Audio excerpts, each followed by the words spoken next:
The ring caught the overhead light as I reached for the wine glasses, and Roger's hand clamped down on my wrist before I could pull away.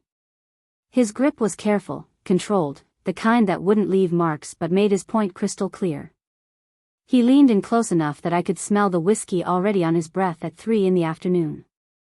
Before we jump back in, tell us where you're tuning in from, and if this story touches you, make sure you're subscribed, because tomorrow, I've saved something extra special for you. Take it off, he said quietly, his voice that particular shade of calm that had always preceded the worst moments. You're not wearing that thing in my house. My house, I wanted to say. The house my father bought. The house that should have been paid for but somehow carried a mortgage that kept my mother working double shifts. But I'd learned years ago that correcting Roger only made things worse. The wine glasses trembled slightly in my free hand. It's just a ring, Roger. It's a statement. And you know how I feel about statements. His fingers tightened just enough to make me wince. Especially ones that disrespect everything I've tried to teach you about proper living. From the dining room, I could hear my mother's too bright laughter as she talked with Brittany about college classes. The sound of someone determined not to notice what was happening 15 feet away in her kitchen. That laugh had been the soundtrack of my teenage years, the audio wallpaper that covered every confrontation, every demand, every moment when Roger decided I needed correction. I'd driven 6 hours from Austin for this Thanksgiving, and we hadn't even made it to dinner. My name is Jennifer Crawford, though everyone calls me Jen, and I've spent the last 9 years learning that distance is the only protection that works when the people who should love you won't. I'm 27 now, work as a data analyst for a healthcare company in Austin, and I've built a quiet life analyzing patterns in medical claims and treatment outcomes. My coworkers think I'm good at my job because I'm detail-oriented.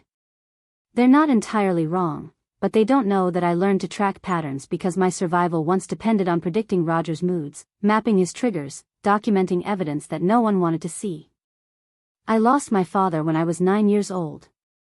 Car accident on Highway 58 outside Oak Ridge during a winter storm. Michael Crawford was an engineer, methodical and kind, the type of man who kept spreadsheets of household expenses and taught me to balance a checkbook before I hit double digits. He died instantly when a logging truck lost control on black ice. The insurance company said he never felt a thing. I'm not sure if that was meant to be comforting. My mother, Linda, remarried 3 years later to Roger Hayes, a former high school football coach who transitioned into construction management after a scandal involving inappropriate conduct with students that everyone in Oak Ridge whispered about but nobody formally pursued.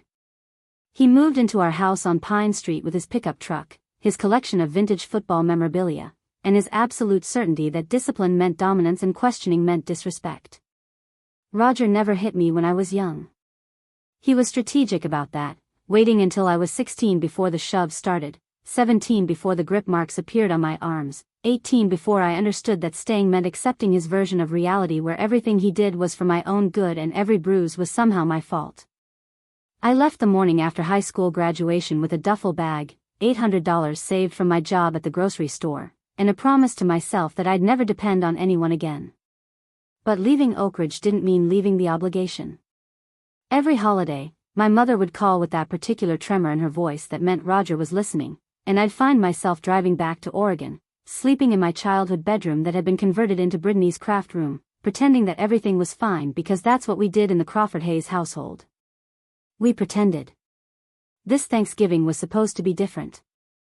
I'd promised Alex, my partner of 2 years, that I'd finally set boundaries. We'd gotten engaged 3 months earlier, a quiet proposal in our apartment with takeout Thai food and the kind of certainty that comes from finding someone who makes you feel safe instead of small. The ring was simple, a silver band with 3 small stones that caught the light when I typed at my keyboard. Alex worked as a software developer, practical and steady, everything Roger wasn't. I hadn't told my mother about the engagement. Hadn't posted it on social media or sent announcements because I knew what would happen. Roger would have opinions about my choices, about Alex, about my life that had somehow continued without his permission or approval. But I'd worn the ring anyway, a small act of defiance I thought I could manage for a 4-day visit. I was wrong. The kitchen of my childhood home smelled like roasted turkey and my mother's famous sage dressing, Sense that should have meant comfort but only reminded me of all the previous holidays spent walking on eggshells around Roger's temper. The cabinets were the same oak veneer my father had installed. The linoleum still had the crack near the stove from when Roger had thrown a cast iron skillet during an argument about Brittany's curfew. Everything looked normal on the surface, just like our family looked normal to the neighbors and the church congregation and anyone who didn't look too closely. I said, "Take it off." Roger's voice dropped lower, and I felt that familiar spike of adrenaline that meant my body remembered even if I tried to forget. "Or I'll take it off for you." I set down the wine glasses carefully, buying myself time to think. Through the doorway, I could see Brittany scrolling on her phone, 19 years old and completely absorbed in whatever drama was unfolding on her screen. She'd grown up in a different house than I had, the beloved daughter who'd never been asked to fetch beer or correct her tone or apologize for existing. Roger had never laid a hand on her. She was his, and that meant she was sacred in a way I'd never been. "Mom," I called out, my voice steady despite the pounding in my chest. "Can you come help me with the wine?" "In a minute, honey," she called back, and I heard the edge of warning in her tone. "Don't make a scene. Don't ruin Thanksgiving. Don't make me choose because we both know who I'll pick." Roger smiled, that particular expression that meant he'd won again. "Your mother's busy. Guess it's just you and me having this conversation." He released my wrist and picked up one of the wine glasses I'd set down, examining it against the light like he was checking for spots. The gesture was casual, almost friendly, which somehow made it worse. This was his house, his kitchen, his rules. The ring on my finger was an insult to his authority, and we both knew there would be consequences for that insult. "You know what your problem is, Jennifer?" He never called me Jen. Said nicknames were disrespectful to the names parents chose. "You think that fancy job in Texas makes you better than where you came from. You think you can come back here wearing symbols of choices you haven't even had the respect to discuss with your family. It's my life, Roger. It's a life I helped build. Roof over your head, food on your plate, guidance when you needed it. Your father was a good man, but he was soft. Spoiled you. Someone had to teach you how the real world works." I thought about the real world I'd built in Austin, the apartment Alex and I shared with plants on the balcony and a bookshelf full of novels I'd never had time to read growing up. I thought about my job, earned through night classes at community college and then scholarships to UT Austin, funded by student loans I was still paying off because every time I'd saved money, there'd been an emergency back home that required my help. Brittany's car repair. My mother's dental work.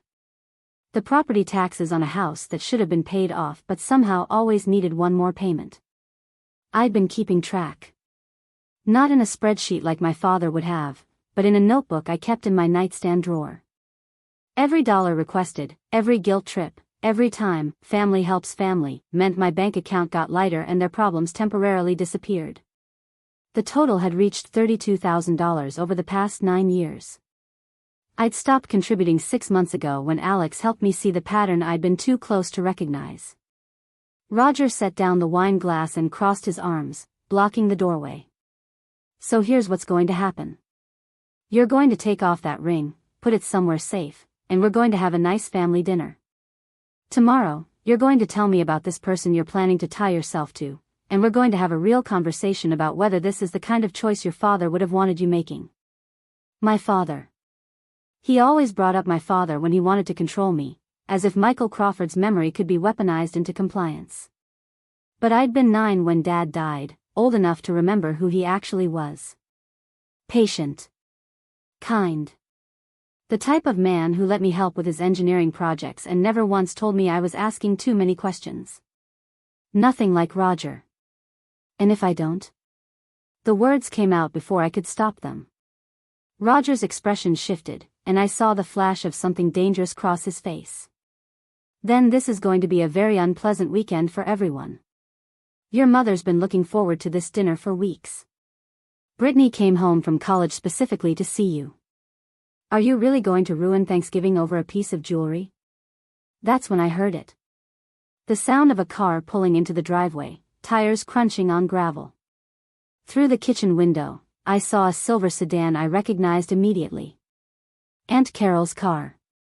My father's sister, who I hadn't seen in almost 2 years because Roger had made it clear that maintaining relationships with Dad's family was a betrayal of Mom's new life. Roger heard it too. His jaw tightened, and I watched him recalculate whatever he'd been planning. Aunt Carol wasn't someone who could be intimidated or managed. She'd been a paralegal for 40 years before retiring, and she had a way of seeing through performance to truth that had always made Roger uncomfortable. "This isn't over," he said quietly, stepping aside to let me pass. "But we'll finish this conversation later." Without an audience. I walked past him on shaking legs, the ring still on my finger, my heart hammering against my ribs. Through the window, I watched Aunt Carol get out of her car, moving with the careful precision of someone in their late 60s who refused to let age slow them down. She was carrying what looked like a pie carrier in one hand and a large tote bag in the other. She looked up at the house, and our eyes met through the kitchen window. She didn't smile, didn't wave. Just gave me a single, deliberate nod that somehow communicated everything I needed to know. Preparing and narrating this story took us a lot of time, so if you are enjoying it, subscribe to our channel, it means a lot to us. Now back to the story. She'd seen. She'd known. And she'd come prepared. The front door opened before Aunt Carol could knock, and my mother appeared with that practiced smile she wore whenever she needed to perform normalcy. Linda Crawford Hayes had perfected the art of looking put together even when everything underneath was crumbling. Her blonde hair was styled in the same way she'd worn it since high school, and her sweater was festive without being excessive, the kind of outfit that said everything is fine here. "Carol, what a surprise," Mom said, her voice bright and brittle. "We weren't expecting you." "I know. That's why I came." Aunt Carol stepped inside without waiting for an invitation, setting the pie carrier on the entry table. She was shorter than my mother, compact and solid where Mom was willowy and anxious. Her gray hair was cut in a no-nonsense bob, and she wore slacks and a cardigan that had actual pockets, the kind of practical clothing choice that always seemed to irritate Roger. He appeared from the kitchen, his expression carefully neutral. "Carol. It's been a while. 2 years. Almost to the day." She looked around the living room, taking in the worn furniture that should have been replaced by now, the water stain on the ceiling that had been there since last winter, the general air of maintenance deferred. "Place looks the same. We've been focused on other priorities," Roger said. "Brittany's education. Keeping the household running." "I'm sure." Aunt Carol's gaze landed on me, still standing in the kitchen doorway with my hand unconsciously covering the ring on my finger. "Jen, you look thin. Are you eating enough in Texas?" It was such a normal aunt question, the kind of thing that should have been innocuous. But I saw Roger's shoulders tense, recognized the way my mother's smile got tighter. Aunt Carol asking about my life in Austin was a challenge to their narrative that I'd abandoned my real family for selfish pursuits. "I'm fine, Aunt Carol. Work keeps me busy." "I'm sure it does. Data analysis for healthcare companies. Your father would have been so proud." She said it casually, but the reference to my father landed like a stone in the room. Roger's jaw tightened. Brittany emerged from the dining room, finally looking up from her phone. "Who are you?" "I'm your Aunt Carol." "Well, you're half-aunt technically. I'm Jennifer's father's sister." She studied Brittany with the kind of direct assessment that made people uncomfortable. "You must be Brittany. 19 now?" "Yeah." Brittany glanced at Roger, uncertain how to respond without guidance. "Community college, your mother mentioned when we spoke last week." Aunt Carol said it like it was simple fact, but I saw my mother's face go pale. "You spoke to Carol?" Roger's voice was carefully controlled. "She called me," Mom said quickly. "Just to catch up. I didn't think it was important enough to mention. Linda's been updating me on family matters."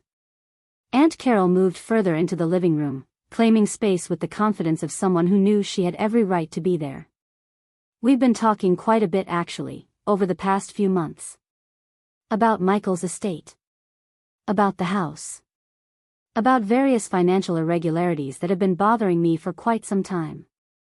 The temperature in the room seemed to drop. Roger straightened, his construction-hardened frame suddenly radiating threat. I don't know what Linda's been telling you, but our finances are none of your concern. Michael's estate is absolutely my concern. I was named as a backup trustee in his will, did you know that? Most people don't read the fine print, but I made a career out of fine print. She reached into her tote bag and pulled out a folder. I've been doing some research. Public records, mostly. Property filings, court documents, things anyone could access if they knew where to look. Carol, please. My mother's voice was strained. Not today. It's Thanksgiving. Exactly. It's Thanksgiving. A day for family to be together, to be honest with each other. I think it's the perfect day. Aunt Carol opened the folder. This house, for instance. Michael paid it off in 2004, 2 years before he died. I was at the mortgage burning party. We had champagne and everything. So I was curious why, according to Deschutes County records, there's currently a mortgage on this property for $150,000, taken out in 2011. The silence that followed was absolute. I watched my mother's face cycle through expressions, landing on something that looked like panic masked as confusion. Roger's hands clenched into fists. That's personal business, he said. It's public record. The house Michael bought, that should have gone to his daughter free and clear, now has significant debt against it. I wondered where that money went. She pulled out another document. Then I found property records for a cabin at Odell Lake. Purchased in 2012 for $90,000, owners listed as Roger and Linda Hayes. Interesting timing. We needed a place to get away, Mom said weakly. Roger works so hard. I'm sure he does. And the boat, registered in 2013. And the truck, purchased outright in 2011. And Brittany's tuition, which I hear is being paid in full each semester despite Linda working retail and Roger's income being, well, inconsistent. Aunt Carol looked at each of them in turn. That's a lot of cash for a family that should have been house poor. What are you implying? Roger stepped forward, using his size as intimidation. Aunt Carol didn't flinch. I'm not implying anything. I'm stating facts. Michael Crawford had a life insurance policy through his employer. $300,000 with Linda as the beneficiary. He also had a retirement account worth approximately $75,000 at the time of his death. And there was an education trust, set up by his father for his grandchildren, with $50,000 designated for Jennifer's college expenses. My legs felt weak. I'd asked about college money when I was 18, desperate to avoid student loans. Mom had told me there was nothing, that Dad's funeral expenses and medical bills had consumed everything. I'd believed her because I'd been 18 and grieving and didn't know how to question the only parent I had left. That money went to expenses, Mom said. You don't know what it was like after Michael died. The bills, the pressure. I'm sure it was difficult. Losing a spouse is traumatic. But the life insurance alone should have covered the funeral, which cost $8,000 according to the mortuary records, with plenty left over. The retirement account should have been preserved for Jennifer. And the education trust had specific legal restrictions on its use. Aunt Carol pulled out another document. This is particularly interesting. The trust required the surviving parent to submit receipts for tuition, books, and qualified educational expenses directly to the bank trustee. No receipts were ever submitted. Jennifer chose not to go to a 4-year school right away, Roger said. That was her decision. Was it? Aunt Carol looked at me. Did anyone ever tell you about the education trust, Jen? I shook my head, not trusting my voice. The room was spinning slightly, information rearranging itself into new patterns. All those years working at the grocery store, taking night classes at community college because that's all I could afford, eating ramen and wearing thrift store clothes because every dollar mattered. There had been money. There had been money specifically designated for my education, and no one had told me. The trust is still there, actually, Aunt Carol continued. I checked with First Community Bank last week. It's grown to $68,000 over the past 18 years. Compound interest is remarkable. It should have been transferred to Jennifer when she turned 21, but somehow that never happened. The bank thought Linda was still managing it on Jennifer's behalf. That money was being saved, Mom said desperately. For when Jen really needed it. Interesting definition of need. Jennifer has $50,000 in student loan debt from UT Austin. She's been sending money home regularly to help with emergencies. But the trust just sits there, untouched, while she struggles. Aunt Carol's voice hardened. Want to know what I think happened? I think you took the life insurance and the retirement money and spent it. Then when you needed more, you mortgaged the house Michael died to give his daughter. You've been living on Jennifer's inheritance while telling her there was nothing left. You can't prove that, Roger said. Actually, I can. I've spent the last 6 months pulling together documentation. Bank statements from the estate settlement. Property records. Credit card bills from the probate filing. I used to be a paralegal, remember? I know how to build a case. She looked at me again. I've been waiting for the right moment to bring this to you, Jen. When you were ready. Linda mentioned you were coming home for Thanksgiving, and I thought maybe it was time. You had no right, Roger's voice was rising. This is our family, our business. Jennifer is my family. She's Michael's daughter. And I made a promise to my brother that if anything happened to him, I'd look out for his little girl. I failed at that for a long time because Linda made it clear I wasn't welcome, and I didn't want to cause problems that would make things harder for Jen. But I've been watching, and I've been documenting, and I've been waiting. She pulled out more papers, spreading them across the coffee table like playing cards.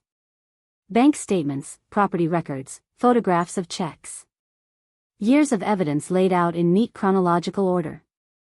The life insurance was deposited in April 2006. By December of that year, you'd paid off Michael's truck, taken a vacation to Hawaii, and bought new furniture. All reasonable widow expenses, I suppose.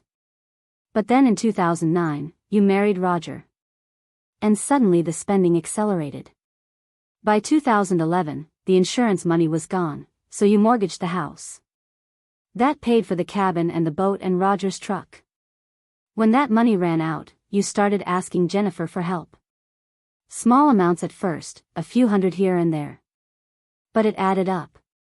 She pulled out a notebook, and I recognized my own handwriting. My stomach dropped. The notebook I'd kept hidden in my nightstand in Austin, my private record of every dollar I'd sent home. Somehow Aunt Carol had it. I borrowed this from your apartment last month when you gave me your spare key, she said quietly. I'm sorry for the invasion of privacy, but I needed confirmation. $32,000 over 9 years. Groceries and utilities and car repairs and medical bills. Always emergencies, always urgent, always just this once. My mother was crying now, real tears streaming down her face. We were struggling, Carol. You don't understand what it's been like. I understand perfectly. You married a man with expensive tastes and no impulse control. You spent your daughter's inheritance maintaining a lifestyle you couldn't afford. And when Jennifer figured out what you'd done and stopped sending money, you got desperate. Aunt Carol looked at Roger. How long until you take out a second mortgage? Or maybe you already have. Roger's face had gone red, the color I recognized as dangerous. Get out of my house. It's not your house. It's Michael's house, stolen piece by you and Linda. But here's what's going to happen now. Aunt Carol stood, small but immovable.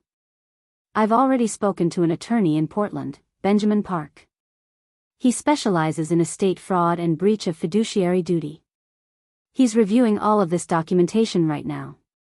We're prepared to file a civil suit for recovery of Jennifer's inheritance, along with criminal complaints for fraud and forgery. Forgery? Mom's voice was barely a whisper. The Education Trust.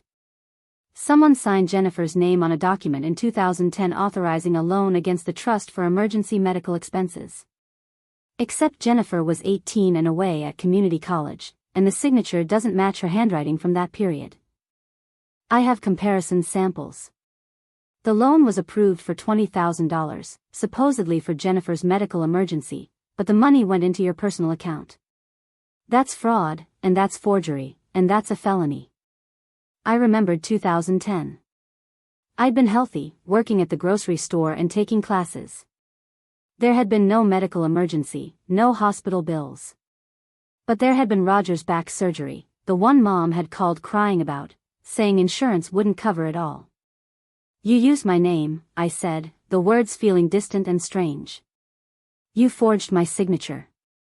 Mom couldn't meet my eyes. Roger looked like he wanted to hit something, his hands opening and closing in that familiar pattern that meant violence was close to the surface. Jennifer has two choices, Aunt Carol continued, her voice steady and professional. She can work with me and Mr. Park to file the appropriate legal claims and attempt to recover what was stolen. Or she can walk away, cut contact, and try to rebuild without ever looking back. Either way, I'm done watching this family bleed her dry. You can't do this, Roger said. You can't turn a daughter against her mother. I'm not turning anyone. I'm giving Jennifer information she should have had 18 years ago. What she does with it is her decision. Aunt Carol packed the documents back into her folder with deliberate care. But I'll tell you what I told Linda when we spoke last week. If Jennifer wants to pursue this, I'll help her. I have resources. I have documentation. I have connections in the legal community. And I have nothing but time and determination. She turned to me, her expression softening slightly. I'm staying at the Salem Inn. Room 247. If you want to talk, I'll be there all weekend. If you want to see more evidence, I have boxes of it. If you want to just have pie and forget I said anything, I'll understand that too. But Jen, honey, you need to know the truth. Your father left you provided for. They took it, and they've been taking from you ever since. You have a right to stop that. The room was silent except for my mother's muffled crying and the sound of Brittany's phone vibrating with ignored messages. Roger looked like he was calculating odds, weighing whether physical intimidation would work against a 68-year-old woman in front of witnesses. Aunt Carol picked up her tote bag, leaving the pie carrier on the entry table. The pie is apple, Michael's favorite recipe. I made it this morning thinking we'd all share it. But I suspect dinner is going to be uncomfortable. She moved toward the door, then paused. Happy Thanksgiving, everyone. I hope someday we can actually mean that. She left, closing the door quietly behind her. The silence she left behind was suffocating, filled with 18 years of lies suddenly exposed to light. I stood in the kitchen doorway, the ring still on my finger, and looked at my mother's tear-streaked face and Roger's barely contained rage and Brittany's confused expression. Everything I'd believed about my father's death, about my family's struggles, about my obligation to help, had just been revealed as constructed fiction. And I had no idea what to do with that information except feel the ground shifting beneath me, unstable and terrifying and somehow, unexpectedly, freeing. I grabbed my keys and walked out the door before anyone could stop me. Behind me, I heard Roger's voice rising and my mother's pleading, but I kept moving. Down the porch steps, across the gravel driveway, into my rental car that suddenly felt like the only safe space in Oak Ridge. My hands shook as I started the engine. I didn't have a destination in mind, just drove through streets I'd known since childhood. Past the elementary school where my father had picked me up every day at 3:15. Past the library where we'd spent Saturday mornings. Past the cemetery where he was buried under a granite headstone that said beloved husband and father, words that now felt like an accusation. He'd tried to protect me, and they'd stolen that protection before I even knew it existed. My phone rang. Mom's number. I declined the call. It rang again immediately. Declined. A text appeared on the screen, just visible enough to read while driving. Please come back. We can explain everything. Let's talk like a family. Like a family. As if we'd ever been that. As if 18 years of lies could be explained over cold turkey and forced conversation. I found myself pulling into the parking lot of a chain hotel off Highway 58, the kind of place that catered to travelers passing through on their way to Crater Lake or the coast. The lobby smelled like commercial air freshener and burnt coffee. A young clerk with acne and a name tag reading Brandon looked up from his phone. "I need a room," I said. "Just for tonight." "Sure thing. ID and credit card?" I handed them over, watching him type information into an outdated computer system. Behind him, a television played the news on mute, images of shoppers flooding stores for Black Friday deals. People fighting over discounted electronics while I was fleeing a different kind of theft entirely. "You're all set. Room 118, ground floor. Checkout is at 11. Brandon handed me a key card. "Happy Thanksgiving." The absurdity of that phrase made me want to laugh or cry or both. Instead, I thanked him and found my room, a generic space that could have been anywhere in America. Beige walls, floral bedspread, landscape painting bolted to the wall. I sat on the edge of the bed and finally let myself feel the weight of what had just happened. $300,000 in life insurance. $75,000 in retirement savings. $50,000 in education trust. Money that should have given me choices, security, the ability to go to college without crushing debt. Money that had been spent on cabins and boats and Roger's truck while I worked 3 jobs and lived on cheap pasta and worried constantly about making rent. My phone buzzed again. Not my mother this time, but a number I didn't recognize with a 503 area code. Salem. I answered without thinking. "Jen, it's Carol. Are you all right?" "I'm at a hotel. The Oak Ridge Lodge off the highway." "Good. Stay there. Don't go back to the house tonight, not while Roger's angry. I've seen men like him before in my work. They're most dangerous when they're cornered." She paused. "I'm sorry I ambushed you like that. I debated telling you privately, but I thought you deserved to see their faces when they heard the evidence. To see that I wasn't making this up." "The notebook. How did you get my notebook?" "You gave me a spare key to your Austin apartment 6 months ago, remember? When you went to that conference in Denver and needed someone to water your plants. I flew down, made copies of relevant documents, and put everything back. I know it was a violation of your privacy, and I apologize. But I needed proof that the pattern was ongoing, that they were still taking from you even after all these years. I should have been angry about the invasion, but I just felt numb. Is it all real? The life insurance, the trust, everything? Every word. I have documentation for all of it. Bank statements, insurance policies, trust documents. Your father was meticulous about paperwork, kept copies of everything. When Linda boxed up his office after he died, she gave me some things, probably assuming I'd throw them away. I didn't. I kept them in my garage for years, thinking someday they might matter." Her voice softened. "I tried to maintain contact with you after Michael died, but Linda made it clear I wasn't welcome." Said Roger felt uncomfortable with reminders of her first marriage. "So I watched from a distance and waited." "Waited for what?" "For you to be old enough, strong enough, independent enough to hear the truth without it destroying you. When you were 18, you were just surviving. At 21, you were still finding your footing. But now you're 27 with a career and a partner and a life you built yourself. Now you can handle knowing what was taken from you." I looked at the ring on my finger, the symbol Roger had demanded I remove. Alex had proposed 3 months ago in our living room, both of us in sweatpants, the kind of comfortable intimacy I'd never thought I'd find. We'd talked about the future, about maybe buying a house in a few years, about building something stable and safe. And all the while, there had been money that was legally mine, sitting untouched while I struggled. "What happens now?" I asked. "That's up to you. I've given you information, but the choice is yours. You can walk away, cut contact, build your life without looking back. Or you can fight to recover what was stolen.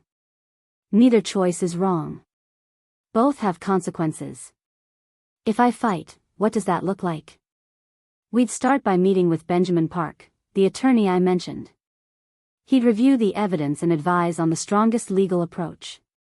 Likely a civil suit for breach of fiduciary duty and conversion of assets, possibly criminal charges for the forgery.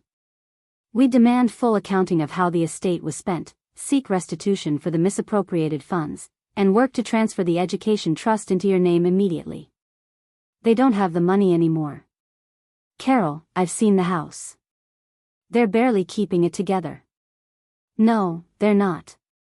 Which means we'd likely force the sale of assets.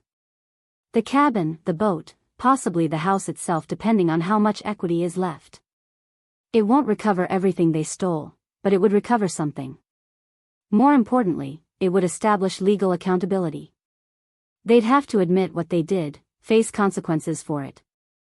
I thought about my mother's tears, which had always been her most effective weapon. About Brittany, who'd never asked to be born into this dysfunction. About Roger, whose rage felt like a physical presence even through phone lines and distance. I need time to think. Of course. But Jen, there's something else you should know. The reason I pushed this now, on Thanksgiving, was timing. I spoke with Linda 2 weeks ago and asked directly about the trust. She got defensive, said it was complicated, said she'd talk to you about it after the holidays. But yesterday, she called the bank asking about procedures for closing the trust entirely. The banker, who happens to go to my church, called me because he thought it was suspicious. My chest tightened. She was going to take it. I believe so. One final grab before you caught on. The trust has some vague language about the trustee having discretion in emergencies. She could have argued some fake crisis, forged your signature again, and drained it. I couldn't let that happen. So I forced the confrontation before she could. I sat in silence, processing this additional betrayal. Even now, even after years of taking from me, she'd been planning one more theft. The mother who'd cried about how hard things were, who'd made me feel guilty for having a life in Austin, who'd called me selfish for not coming home more often, had been preparing to steal the last thing my father had left for me. I'll meet with the attorney, I said. Tomorrow if possible. I'll call him tonight and see if he can do Saturday morning. It's a holiday weekend, but under the circumstances, I think he'll make time. Carol's voice held something that might have been relief or might have been sadness. I want you to know, whatever you decide, I'm here. You're not alone in this. After we hung up, I lay back on the hotel bed and stared at the ceiling. My phone kept buzzing with messages. Mom, saying we needed to talk, that Carol had twisted everything, that she could explain. Roger, tersely demanding I call immediately. Brittany, confused and asking what was happening. I turned the phone to silent and closed my eyes. Somewhere in my mind, I could see my father at his drafting table, the one that had sat in the corner of his office before Roger moved in and threw it away. Dad would work on personal projects on weekends, engineering solutions to household problems with the same precision he applied to his job. He'd taught me to measure twice and cut once, to show my work, to document assumptions so future you could understand past you's reasoning. He'd left me documentation too. Life insurance. Retirement accounts. Education trust. A paper trail of protection that should have carried me through the hardest years. And they'd stolen it, then stolen from me again when I was old enough to have money of my own, creating an endless cycle where I was always behind, always struggling, always one emergency away from disaster. The ring on my finger caught the light from the bedside lamp.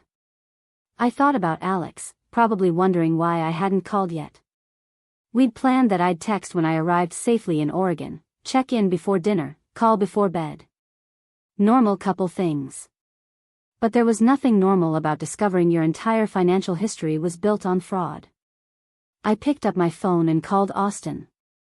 Alex answered on the second ring. Hey, how's Oak Ridge? Your mom's sage dressing as good as you remembered? I'm at a hotel. I walked out. Alex, I need to tell you something, and it's going to sound insane. Okay. I'm listening. So I told them everything. The ring confrontation. Aunt Carol's arrival. The documents spread across the coffee table like evidence at a trial. The life insurance and retirement account and education trust I'd never known existed. The mortgage on a house that should have been paid off. The cabin and boat purchased with my father's money. 18 years of theft disguised as family. Alex listened without interrupting, and I loved them for that. For letting me get it all out without trying to fix it or minimize it or suggest there must be some misunderstanding. How much? They asked when I finished. Over 400,000, not counting what I've sent them myself. My aunt has documentation for all of it. Jesus, Jen. A pause. What do you want to do? I don't know. Part of me wants to get in the car and drive back to Austin and pretend this never happened. Part of me wants to burn their whole world down. Those aren't mutually exclusive. You could leave and still pursue legal action. It feels like choosing between impossible options. If I fight, I'm the daughter who destroyed her family over money.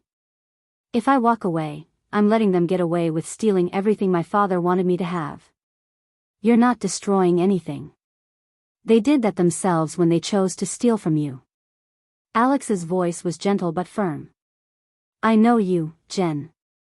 You're going to torture yourself over this, trying to figure out the right thing to do. But maybe the question isn't what's right. Maybe it's what you can live with. Can you live with walking away, knowing they faced no consequences? Or can you live with fighting, knowing the damage it'll cause? I thought about that. Really thought about it. Could I go back to Austin, back to my spreadsheets and analysis work in quiet life with Alex, knowing that my mother and Roger were in that house on Pine Street, sitting on furniture bought with stolen money, taking vacations funded by my father's death? Could I attend future Thanksgivings and pretend everything was fine, or would I just stop coming home entirely, creating my own exile? I think I need to fight, I said slowly. Not for the money, though getting some of it back would help with student loans.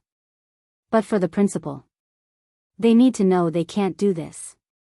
That theft has consequences, even when it's family doing the stealing.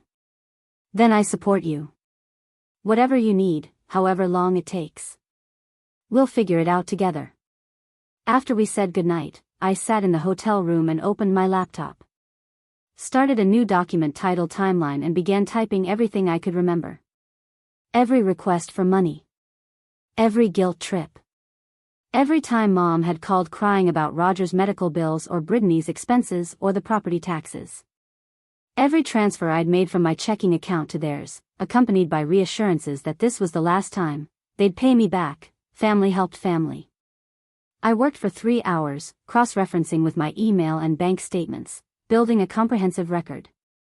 By the time I finished, it was past midnight.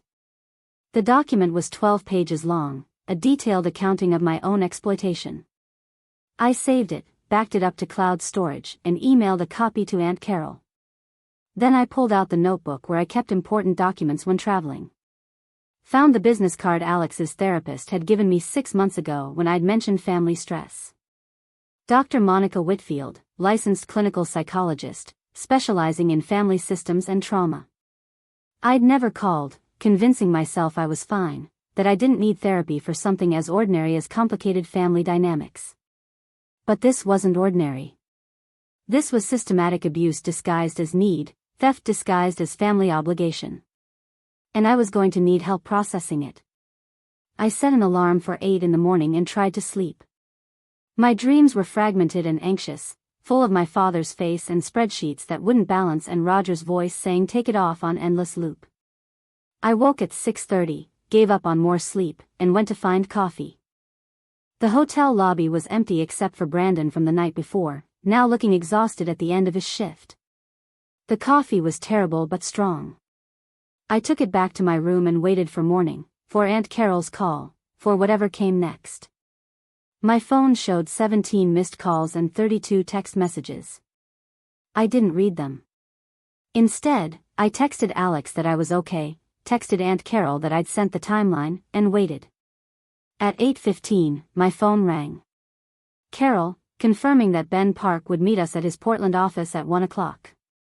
She'd pick me up at the hotel at 11, give us time to drive and grab lunch and prepare. How are you holding up? She asked. I'm angry, I said, surprised by how calm my voice sounded. I'm really, really angry. Good. Anger is useful. Anger gets things done. Just don't let it consume you. I thought about consumption, about how my mother and Roger had consumed everything my father left behind. They'd had 18 years of spending what wasn't theirs. Now it was my turn to take something from them. Not money, though that would be satisfying. But something more valuable than cash or property or boats sitting unused at mountain lakes. Their certainty that they could keep getting away with it. Their belief that family loyalty meant I'd stay silent forever. Their assumption that love meant accepting abuse without consequence. I was going to take all of that. And I was going to document every moment of it, the same way Aunt Carol had documented their theft.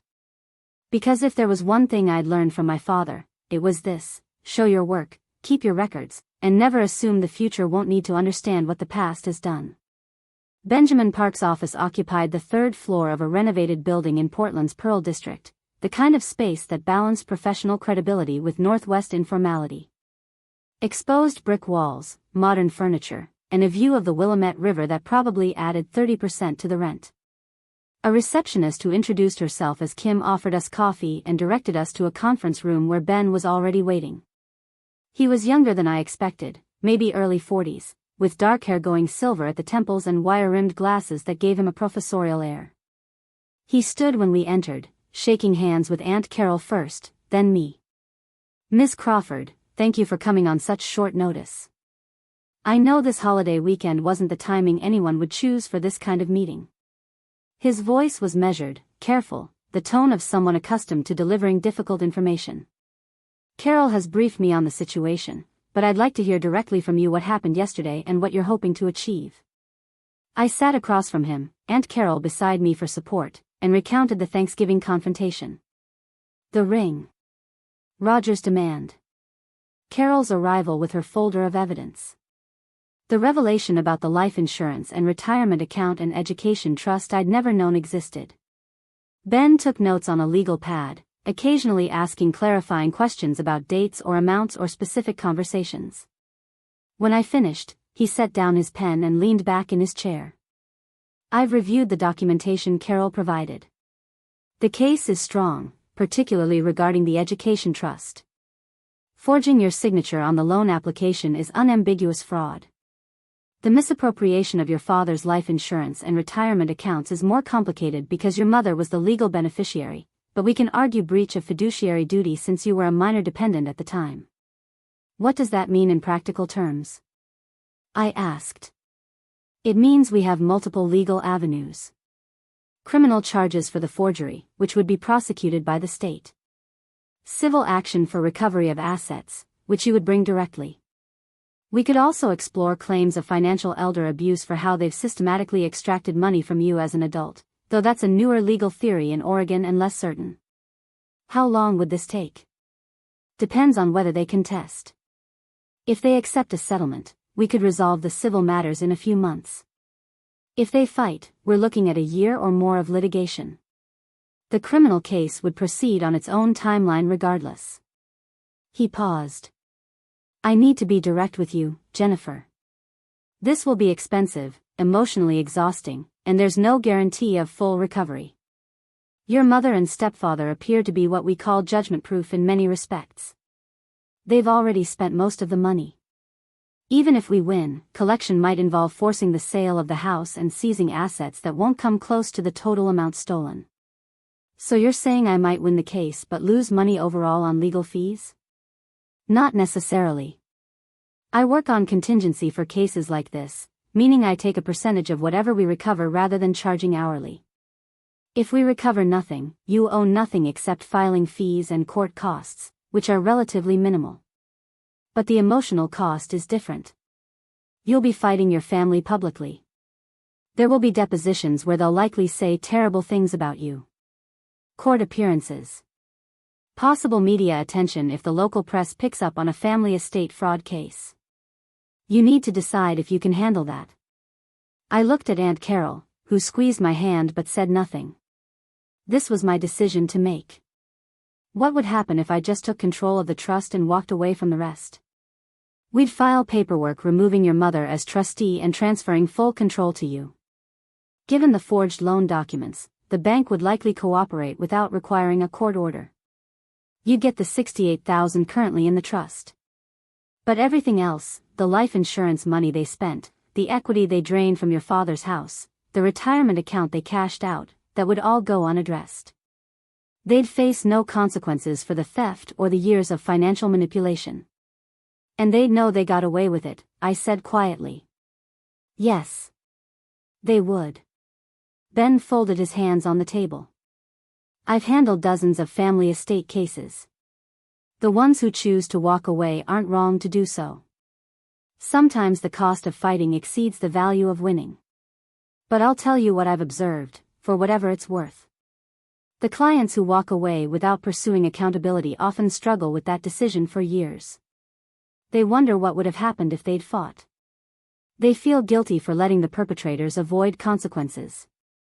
That guilt can be as damaging as the litigation would have been. I thought about my father, methodical and careful, teaching me to balance equations and check my work. He'd built something meant to protect me, and it had been dismantled piece by people who claimed to love me while systematically robbing me. Walking away meant accepting that theft as permanent. I want to pursue everything, I said. The trust, the civil recovery, the criminal charges. All of it. Ben nodded slowly. Then we'll need to work quickly. Carol mentioned your mother called the bank asking about closing the trust. That suggests she knows you're aware of its existence and might try to empty it before we can act. I'll file an emergency motion Monday morning to freeze the trust and remove her as trustee. That will require a court appearance, probably Wednesday if we're lucky. Will I have to be there? Yes. You're the beneficiary and the victim of the forgery. The judge will want to hear directly from you. He pulled a thick folder from his briefcase. This is a retainer agreement and a detailed questionnaire about your financial history. I need you to document every interaction with your mother and stepfather involving money for the past 10 years. Every request, every amount sent, every promise made and broken. Can you do that? I thought about the 12-page timeline I'd created the night before in the hotel room. I already started. I'll finish it this weekend. Good. I also need permission to access your bank records, tax returns, and any other financial documents that show the pattern of extraction. We're building a case that demonstrates systematic financial abuse, not just one instance of forgery. The more documentation we have, the stronger our position. We spent the next hour going through details. Ben explained the process for filing the emergency motion, the likely arguments my mother's attorney would make, the standard for proving forgery and fraud. He outlined a strategy for the civil case that would seek not just return of the stolen funds but also punitive damages for the emotional harm caused by the abuse. One thing you should prepare for, he said near the end. Roger has a history of violence, correct? The incident with the ring wasn't isolated? I hesitated, then pushed up my sleeve to show the faint scar on my forearm from where he'd grabbed me hard enough to break skin 2 Christmases ago. He's careful about it. Nothing that would require hospital visits or police reports. But a pattern nonetheless. We should document that as well. It goes to credibility and to the question of why you complied with their financial demands. Fear is a form of coercion. He made a note. I'd also recommend you file for a restraining order. The confrontation at Thanksgiving, combined with this history, should be sufficient grounds. That feels extreme. It's protective. Once we file these motions, Roger will know he's facing serious legal consequences. Men like him often escalate when cornered. A restraining order creates a legal barrier and establishes a record if he violates it. Aunt Carol spoke up. He's right, Jen. I've seen this pattern in my paralegal work. The violence tends to intensify when the abuser loses control. A restraining order isn't just a piece of paper. It's documentation that you fear him and that fear is reasonable. I agreed, though the thought of standing before a judge describing Roger's violence made my stomach turn. There was something humiliating about admitting that a grown woman had been intimidated by her stepfather, as if I should have been strong enough to resist, smart enough to see through the manipulation earlier. Ben seemed to read my expression. There's no shame in being victimized by people who were supposed to protect you. The shame belongs to them, not you. What we're doing here is transferring the consequences to where they belong. We finished the meeting with a plan. Ben would draft the emergency motion over the weekend and file it first thing Monday morning. I'd complete the financial questionnaire and provide copies of all relevant documents. Carol would continue organizing the evidence she'd collected over the years. We'd reconvene Tuesday to prepare for the Wednesday hearing. As we left the office, I felt simultaneously lighter and heavier. Lighter because I'd made a decision and set it in motion. Heavier because I understood now that this wasn't going to be quick or easy or clean. This was going to be months of dragging my family's dysfunction into public view, of answering invasive questions about my finances and my relationship with my mother and every dollar I'd ever sent home. Carol took me to lunch at a Vietnamese restaurant near her Salem home, a place she said made the best pho in the Willamette Valley. We sat in a corner booth and she ordered for both of us, something she'd done since I was small and appreciated now for its simplicity. "You're doing the right thing," she said when the soup arrived. "Am I? It doesn't feel right. It feels destructive. They destroyed first. You're just refusing to keep absorbing the damage." She added sriracha to her bowl with precision. "Your father used to say that structural problems don't fix themselves. If the foundation is cracked, you either repair it or the whole building eventually collapses. Your family's foundation has been cracked since the day Linda married Roger. You're just finally admitting it. What about Brittany? She didn't do anything wrong. This is going to destroy her image of her parents. Brittany is 19 years old and has been protected from reality her entire life. She's going to have to learn that her comfortable existence was funded by theft. That's not your fault, and it's not your responsibility to shield her from the truth." Carol met my eyes. "You know what I regret most? Not fighting for you earlier. I let Linda push me away because I thought maintaining some connection was better than losing access to you completely. But by staying quiet, I enabled them. I let you grow up thinking you had to accept that treatment because family meant enduring whatever they dished out. You couldn't have known how bad it would get. I knew enough. I saw the warning signs with Roger from the beginning. The way he needed to control everything, the contempt in his voice when he talked about Michael, the isolation tactics. I told myself it wasn't my place to interfere, that Linda was an adult making her own choices. But you were a child. You didn't choose any of this." She set down her spoon. "I'm not going to make that mistake again. Whatever you need to get through this, I'm here. Money for therapy, a place to stay if you need to come to Oregon for hearings, someone to sit with you in court. Whatever it takes." We finished lunch and Carol drove me back to the hotel in Oak Ridge to collect my things. The plan was for me to stay at her house in Salem rather than face another night alone in a generic hotel room. As we pulled into the parking lot, I saw a familiar truck. Roger's silver Ford, parked near the entrance. "Don't stop," I said immediately. Carol kept driving, circling past the truck.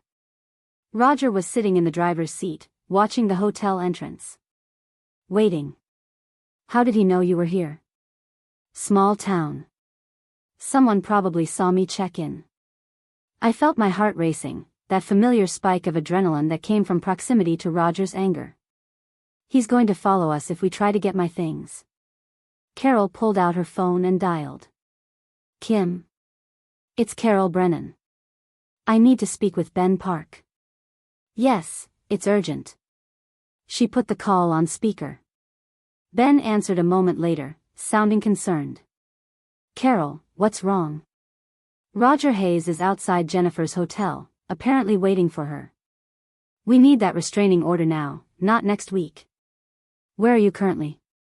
"In my car, circling the parking lot." "He hasn't seen us yet." "Do not approach him. Drive to the Salem police station, it's closer than Oak Ridge PD. I'll call ahead and have an officer meet you there to take a statement. We can get an emergency restraining order filed today if we move fast." Papers rustled on his end. "This actually strengthens our case." He's escalating exactly as predicted. Stay on the line with me until you're at the station. Carol drove while Ben stayed on the phone, talking us through the process. I watched through the rear window as the hotel disappeared behind us, Roger's truck still parked and waiting. He'd driven 2 hours to find me, to intimidate me, to remind me that his reach extended beyond the house on Pine Street. But for once, his intimidation was going to backfire. Instead of scaring me into compliance, he'd given us exactly the evidence we needed to demonstrate that my fear of him was justified and immediate. The Salem police station was a modern building that looked more like an office complex than a fortress. A uniformed officer named Ramirez met us at the entrance, ushered us into a small interview room, and took my statement. I described the Thanksgiving confrontation, showed him the old scar on my arm, explained Roger's history of controlled violence.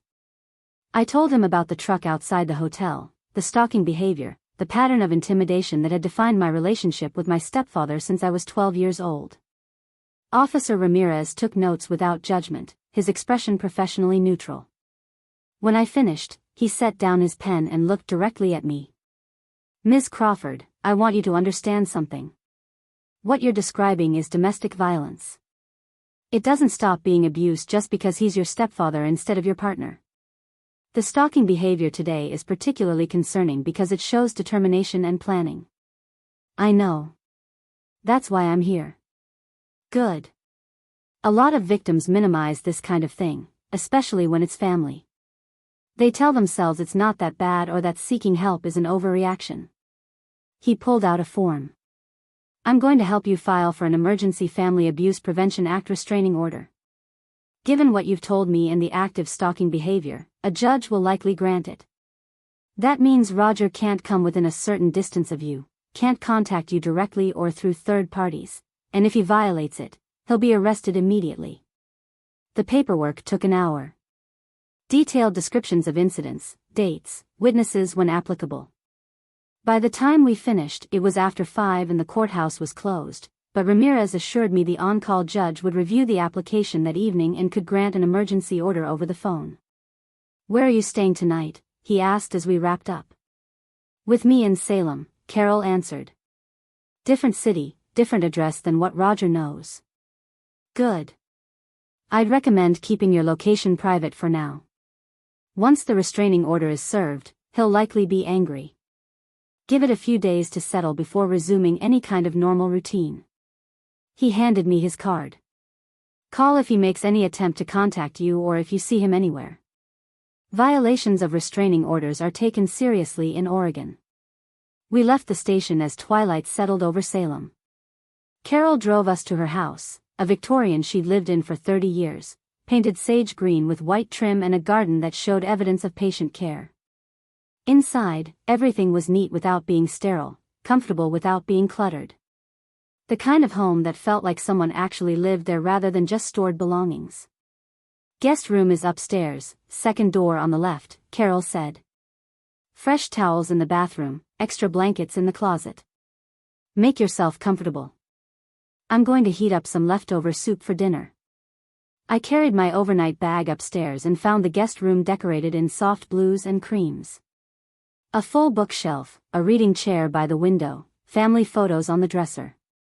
I recognized some of them from my childhood, pictures of my father as a young man, my grandmother who'd died before I was born, Carol's late husband Tom who'd been kind and quiet and always had butterscotch candies in his pocket. My phone vibrated. A text from an unknown number. I know where you are. Stop hiding and face this like an adult. You're tearing this family apart. I screenshot it and sent it to Ben Park's email, then blocked the number. Within minutes, Ben called. That text is gold for the restraining order. Shows continuing contact, threatening language, harassment. Forward any others you receive. He paused. Jennifer, I know this is overwhelming. But every action they take right now just builds our case. They're panicking, which means they know the evidence is solid. After dinner, Carol and I sat in her living room with tea and the kind of silence that came from not needing to fill every gap with words. My phone buzzed intermittently with blocked calls and texts from various numbers, all of which I screenshot and forwarded to Ben. They're relentless, I said after the sixth attempt. Because they're losing control. For 18 years, they've operated with impunity. Now suddenly there are lawyers and police reports and consequences. They don't know how to handle that. Carol sipped her tea. Your mother called me this afternoon, by the way. Said I'd poisoned you against her, that I was destroying her family for revenge because I never liked Roger. What did you say? I told her that her family destroyed itself the day she chose a violent man over her daughter's safety. Then I hung up. She smiled slightly. 40 years of politeness, gone in one sentence. Felt good. My phone rang again, this time from Mom's actual number. I answered on speaker. Jennifer, please. Her voice was ragged from crying. Please come home. We can work this out as a family without lawyers and police. Roger's sorry about the ring thing. He had too much to drink. It won't happen again. It's happened for 15 years, Mom. It's happening right now with him stalking me at the hotel. He was just worried about you. He wanted to apologize. He wanted to intimidate me. And it's not going to work anymore. But the money, Jen. If you do this, we'll lose the house. Everything your father worked for. Everything Dad worked for, you already stole. The house should have been mine free and clear. Instead, you mortgaged it to buy toys for Roger. Silence. Then, quieter, I didn't have a choice. You always had a choice. You chose him. Every single time, you chose him over me. And now you're facing the consequences of that choice. Please don't do this. I'm begging you. I'm your mother. A mother protects her child. You fed me to Roger and then asked me to pay for the privilege. I'm done. I ended the call and blocked her number. Carol reached over and squeezed my hand. Proud of you. I don't feel proud. I feel like I just kicked a wounded animal. She wounded herself. And she wounded you repeatedly. You're just finally refusing to bleed quietly. Carol stood, collecting our teacups. Get some rest. Monday starts what's probably going to be a difficult few weeks. You'll need your strength. I went upstairs and called Alex, filling them in on the day's events. The meeting with Ben. The emergency restraining order. Roger waiting outside the hotel like something from a thriller movie. Alex listened and asked good questions and never once suggested I was overreacting. I'm scared, I admitted finally. Not just of Roger, but of what this is going to cost me. My relationship with my mother, probably forever. Brittany's going to hate me. The whole town of Oak Ridge will think I'm the villain. The people who matter will understand. And the ones who don't weren't really on your side anyway. Alex paused. Do you want me to fly out? I can be there tomorrow. Not yet. But maybe for the court hearing. I think I'll need you there. Then I'll be there. Just say when. After we hung up, I lay in the guest bed and stared at the ceiling. Somewhere in Oak Ridge, Roger was probably raging about my defiance. My mother was probably crying. Brittany was probably confused about why her sister was destroying everything over ancient history. And I was here in Salem, safe and warm and absolutely certain I was doing the right thing even though it felt terrible. My phone lit up one more time. Ben Park's name on the screen. The judge granted the emergency restraining order. Roger will be served tomorrow morning. The order prohibits him from contacting you directly or through third parties, requires him to stay 500 feet away from you, and surrenders any firearms he owns.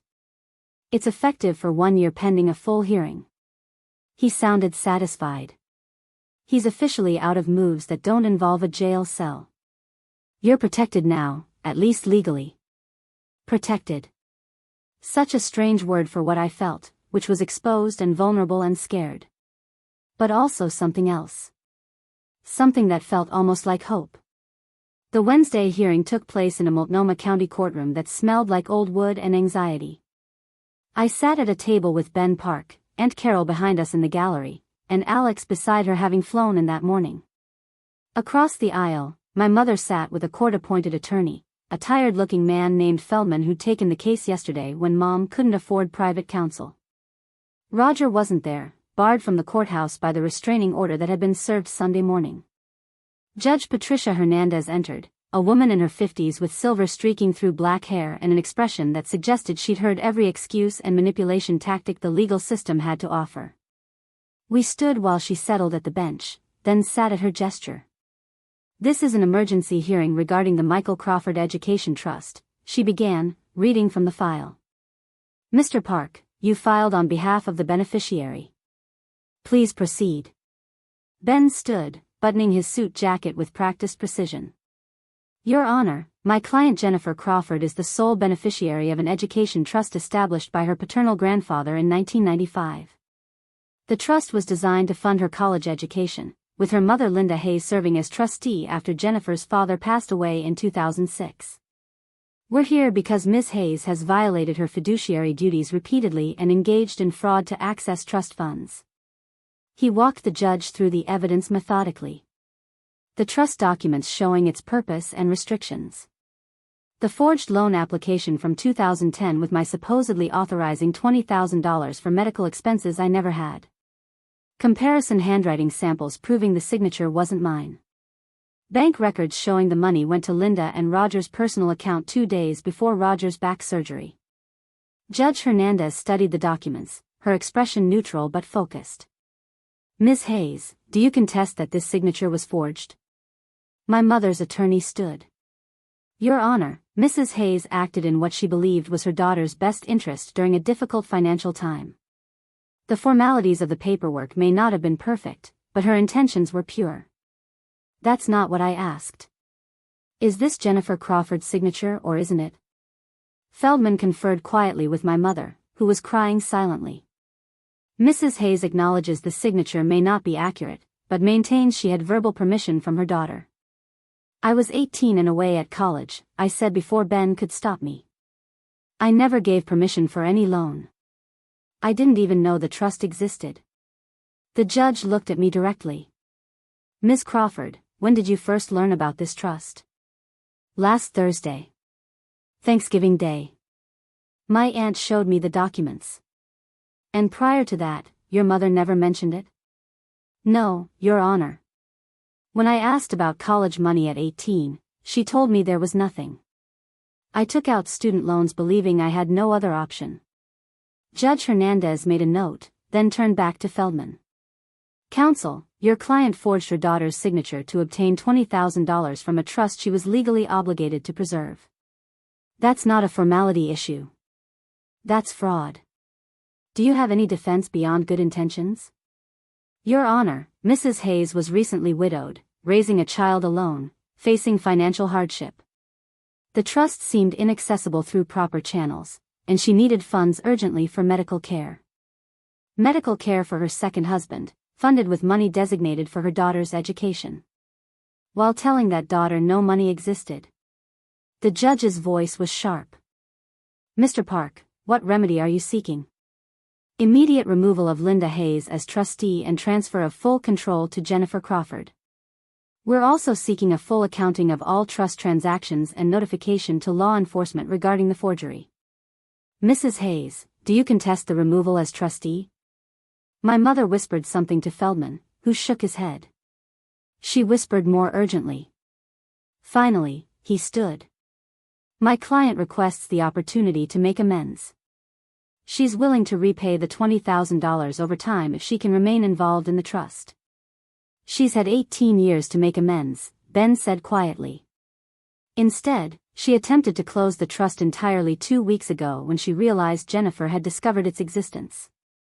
We have testimony from the bank manager confirming Mrs. Hayes inquired about liquidation procedures. Judge Hernandez closed the file with a decisive motion. "Here's my ruling. Linda Hayes is removed as trustee effective immediately. The trust will transfer to Jennifer Crawford's sole control within 5 business days. Mrs. Hayes is ordered to provide a complete accounting of all transactions since 2006 within 30 days. I'm also referring this matter to the district attorney's office for review of potential criminal charges." She looked at my mother with something that might have been pity or might have been contempt. "Mrs. Hayes, you were given a responsibility to protect your daughter's interests. Instead, you exploited her. That's not a mistake. That's a betrayal. This court sees it clearly, and I suspect a criminal court will as well." The gavel fell, and it was over. My mother collapsed into sobs, Feldman patting her shoulder awkwardly. Ben gathered our papers with quiet satisfaction. Aunt Carol came forward and embraced me, whispering that my father would be proud. Alex waited until we were outside to pull me into a hug. "You did it. That was just the trust. The rest is still coming. One victory at a time." We went to lunch at a small Italian place near Ben's office, celebrating with pasta and wine and the strange euphoria that came from winning something that should never have required a fight. Ben outlined the next steps over tiramisu. The civil case would take months to prepare properly. We'd depose Roger and Linda, subpoena financial records, build a comprehensive picture of theft and abuse. The DA would review the forgery case separately and decide about prosecution. "They'll likely try to settle," Ben predicted. "Once they see the full scope of what we're alleging and the evidence we have, pushing for trial becomes a losing strategy. The question is whether you're willing to settle or if you want your day in court." "Depends on the settlement," I said. "If they offer fair restitution and admit wrongdoing, maybe. If they want to buy silence, no deal." "Fair enough. We'll know more in a few weeks once they've had time to consult counsel and panic properly." I flew back to Austin that evening, exhausted but lighter somehow. Alex drove us home from the airport, navigating familiar streets while I watched the city lights blur past. Our apartment felt like sanctuary, small and safe and completely ours. No Roger lurking in doorways. No mother manufacturing emergencies.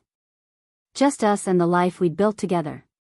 The next 3 months became a rhythm of legal proceedings and therapeutic processing. I started seeing Dr. Monica Whitfield twice a week, unpacking 18 years of trained compliance and financial abuse. She helped me understand that my meticulous documentation hadn't just been survival instinct. It had been a form of resistance, a way of saying this is real even when everyone around me insisted it was normal. The depositions were brutal. Roger, forced to sit in a conference room and answer questions under oath, maintained that everything he'd done was justified discipline. The money wasn't stolen, it was family resources pooled for the greater good. The violence wasn't abuse, it was appropriate correction. His attorney, a slick man named Morrison, tried to paint me as an ungrateful daughter seeking revenge for reasonable parenting. But the evidence was overwhelming. Bank records showing systematic transfers from the estate to Roger's personal accounts. Property records proving assets purchased with my father's money. Testimony from neighbors and teachers documenting my fear of Roger during high school. The forged signature on the trust loan. The mortgage on a paid-off house. My mother's deposition was harder to watch. She cried through most of it, insisting she'd done her best in impossible circumstances. When confronted with specific lies, she claimed memory issues or confusion. When shown bank records proving theft, she said Roger had handled all finances and she'd just signed what he told her to sign. Playing the victim even as evidence of her culpability mounted. Lauren D'Angelo, the forensic accountant Ben had hired, traced every dollar with precision that would have made my father proud. She determined that approximately $423,000 had been taken from my father's estate and spent on non-essential purchases, property, and general living expenses. Another $32,000 had been extracted from me directly over 9 years. The total approached $500,000 when accounting for lost investment growth. "They can't pay this back," Ben told me during a strategy session in February. "The house has maybe $80,000 in equity after the mortgages. The cabin might bring $60,000 if they're lucky in this market. Roger's truck is worth $15,000 at most. Even liquidating everything, we're looking at recovery of maybe 30% of what was stolen. So they get away with most of it. In monetary terms, yes. But they're not getting away with it entirely. The DA filed charges last week. Your mother is facing fraud and forgery charges, Roger is charged as an accomplice. They're looking at potential prison time if convicted. The call came in March. Feldman, my mother's attorney, reaching out to discuss settlement. They wanted to avoid trial, would liquidate assets and agree to a repayment plan. In exchange, I'd agree not to testify in the criminal case. Absolutely not, I told Ben. They don't get to avoid criminal consequences by paying partial restitution. That's what I told him. He said to expect a revised offer. The revised offer came 2 weeks later. Full liquidation of all assets. Structured repayment of remaining debt from Roger's income over 15 years. Public admission of wrongdoing. Permanent restraining order. And they'd plead guilty to reduced charges in the criminal case, accepting probation rather than prison time in exchange for full cooperation. I sat with that offer for a week, discussing it with Alex and Aunt Carol and Dr. Whitfield. The practical part of me knew it was likely the best financial recovery I'd get. The angry part wanted them in prison, wanted them to suffer proportionally to how I'd suffered. But the part of me that was learning to heal knew that no amount of punishment would change what had happened or give me back the years they'd stolen. Take the deal, Aunt Carol advised. Not because they deserve mercy, but because you deserve closure. Drag this into a trial and you're looking at another year of reliving trauma. Sometimes winning means knowing when to accept victory and move on. I accepted the settlement in April. By June, the house on Pine Street was sold, the cabin listed, Roger's truck transferred to a dealer. The education trust was fully under my control, $68,000 I immediately put toward my student loans. The settlement money came in installments, not enough to erase the theft but enough to feel like acknowledgement. The criminal sentencing happened in July. I gave a victim impact statement standing before Judge Hernandez again, this time in criminal court. I spoke about growing up afraid, about working multiple jobs while they lived on stolen money, about the ring Roger had demanded I remove and what it represented about my fight for autonomy. My mother cried. Roger stared straight ahead, jaw tight. The judge sentenced them both to 3 years probation, community service, and mandatory financial counseling. Not prison, but not freedom either. They'd spend years reporting to probation officers, years with their finances monitored, years facing the consequences of their choices. I didn't stay for their statements. Walked out with Alex and Aunt Carol and drove to the coast, spent the afternoon watching waves crash against rocks and feeling the salt air cleanse something inside me. 2 years later, I'm 30 and finishing my MBA at UT Austin, funded by the trust money my father intended for my education. Alex and I bought a small house with the settlement money, nothing fancy but completely ours. I still work in data analysis, still keep meticulous records, but now it's choice rather than survival mechanism. I haven't spoken to my mother since the sentencing. She sends cards on my birthday that I don't open. Brittany reached out once, asking if we could talk, but I wasn't ready. Maybe someday, but not yet. Some wounds need distance to heal properly. Roger violated the restraining order 6 months after sentencing, showed up outside my office in Austin. The arrest was swift, his probation revoked, and he served 8 months in county jail. He's out now, back in Oregon, but he hasn't tried to contact me since. Some lessons require jail cells to sink in. Aunt Carol visits twice a year, staying in our guest room and cooking meals that taste like safety. She's 70 now, retired but sharp as ever, still keeping files and documentation on principle. She's the grandmother figure at our wedding next month, walking me down the aisle because my father can't and my mother won't be invited. The ring I wore that Thanksgiving still sits on my finger, a simple band that Roger once demanded I remove. I added Alex's wedding band beside it, 2 circles of silver that represent choice and commitment and the family I built instead of the one I was born into. Sometimes I think about the girl who documented her own abuse in notebooks, who kept spreadsheets of stolen money, who bled quietly for years because family first meant accepting whatever they dished out. She was doing the best she could with impossible options. I'm grateful to her for keeping records, for surviving, for eventually finding the courage to stop accepting unacceptable treatment. But I'm more grateful to be the woman I am now. The one who knows that family isn't defined by blood or obligation or tolerating abuse in the name of keeping peace. Family is Aunt Carol with her file folders and her fierce protection. Family is Alex, steady and safe and choosing me every day. Family is the life we're building together, one careful choice at a time. The money never really mattered. What mattered was refusing to let them rewrite history, refusing to pretend abuse was love and theft was family obligation. What mattered was documentation becoming vindication, survival becoming testimony, silence becoming voice. I wore my band to Thanksgiving and Roger confronted me in the kitchen. Then my aunt showed up with 18 years of evidence and changed everything. Not all at once, not cleanly or easily, but completely. The girl who was taught to accept less than she deserved learned to demand what was rightfully hers. And that made all the difference. Up next, you've got 2 more standout stories right on your screen. If this one hit the mark, you won't want to pass these up. Just click and check them out.